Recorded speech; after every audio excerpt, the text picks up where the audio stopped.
6 Minute English. From bbclearningenglish.com. Hello, I'm Neil. Welcome to 6 Minute English. With me in the studio today is Rob. Hello, Neil.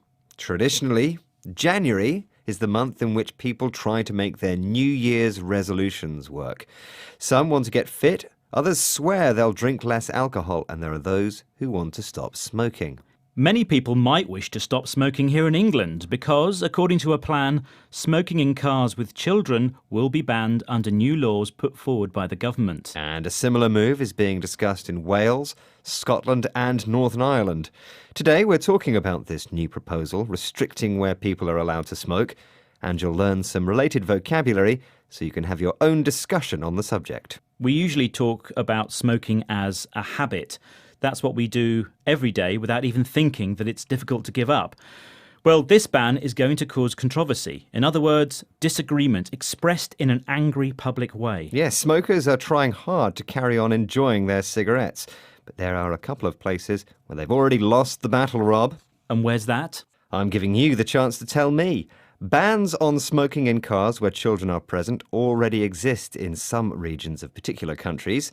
Is it A, the French capital Paris, B, in some US states, or C, in Greece? I don't know, but I'm going to go for B, in some US states. OK, well, we'll have the answer to that question at the end of the programme. Now, let's hear the argument in favour of a ban. Here's Dr. Hilary Waring. She's the director of the Tobacco Control Collaborating Centre, which works with the World Health Organization. The World Health Organization is campaigning to discourage people from smoking. Campaigning means working in an organised and active way to achieve an objective. Listen out for what Dr. Waring calls the smoke from other people's cigarettes. Those children who are exposed to second-hand smoke in cars more likely to end up going to their doctors with a respiratory infection, more likely to end up going to hospital with a respiratory infection, and much more likely to get a wheeze or actually have asthma through their childhood. So, Dr. Waring calls smoke from other people's cigarette second-hand smoke. Second-hand is something which has had a previous owner. And she also mentions asthma. This is an illness you hear a lot about when people discuss the effects of tobacco smoke and pollution on people's lungs. People with asthma sometimes find it difficult to breathe. You faced this problem as a child, didn't you, Rob? Asthma? No, but when I was a kid, my brother, who was much older than me, used to smoke in the car. Now, the smell was terrible. The smoke bothered me a lot. And even if I don't have asthma now, I just don't like breathing in smoke. If people want to smoke, it's their personal choice, but not near me. The proposal under discussion here in England includes a fine of up to £50, that's about $80, imposed on the driver of the car if there's somebody smoking when there's a child passenger. A fine is the money you pay as a punishment for having broken the law. And the driver is responsible, even if he's not the person smoking in the car. This will really cause some conflict. It probably will. But it's difficult to find anyone who doesn't defend a child's right to be healthy. Children are vulnerable. Vulnerable means they're exposed to harm and can't defend themselves. We have to protect them. But many smokers see this proposal with suspicion. Yes, in the last few years, smokers have seen restrictions in their ability to smoke. In many countries, they aren't allowed to smoke in closed public places like bars anymore. And cigarette packages show disturbing pictures of diseased lungs. Smoking doesn't look so cool anymore.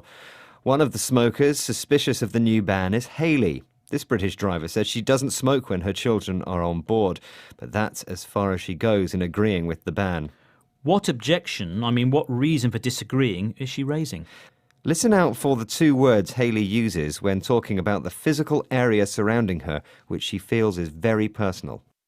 If they're going to stop it with people in the cars with their children, I completely agree with that. I completely understand where they're coming from. But to take it to the next level of stopping it, even if you haven't got children in the car, then I think that's a little bit beyond people's personal space, really.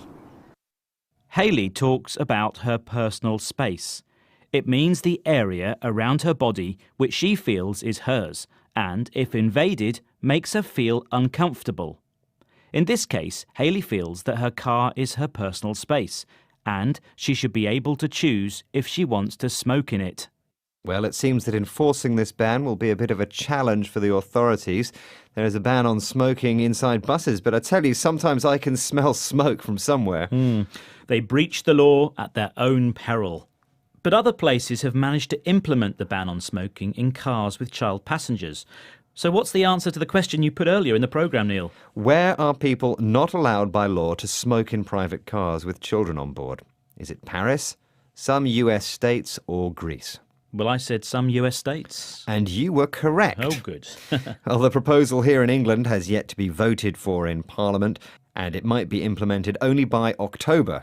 So plenty of time there for a good debate. Yes, but two people who can't continue the discussion, at least for the moment, are both of us.